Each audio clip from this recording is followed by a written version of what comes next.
नमस्कार सर्वांचे आपले स्वागत आहे आपल्या आवडत्या किडी जंगम या यूट्यूब चॅनलमध्ये। आजच्या व्हिडिओमध्ये आपण आपल्या घरामध्ये लक्ष्मी न टिकणे याची कारणे काय असू शकतात याबद्दलची माहिती आजच्या व्हिडिओमध्ये पाहणार आहोत। वास्तुशास्त्रानुसार जर आपल्या घरामध्ये किंवा आपल्या वास्तूमध्ये जर काही वास्तुदोष असेल किंवा आपल्या घराची रचना जर चुकीच्या दिशेला असेल त्यामुळे आपल्या घरामध्ये वास्तुदोष निर्माण होतो व आपल्या घरामध्ये लक्ष्मी न टिकणे म्हणजे पैशाची समस्या निर्माण होतात।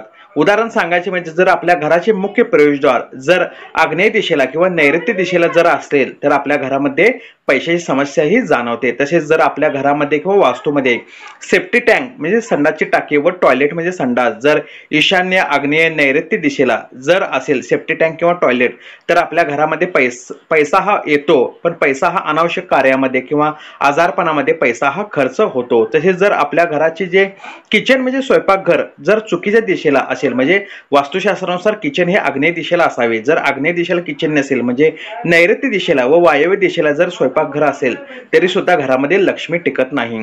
व आपण आपल्या घरामध्ये किंवा वास्तूमध्ये जे पैशाची तिजोरी किंवा कपाट आहे हे जर चुकीच्या दिशेला ठेवले असल्यास म्हणजे जर ईशान्य दिशेला व वायव्य दिशेला जर पैशाची तिजोरी किंवा कपाट असेल तरी सुद्धा आपल्या घरामध्ये लक्ष्मी टिकत नाही। व्हिडिओ पाहिल्याबद्दल आभार, धन्यवाद।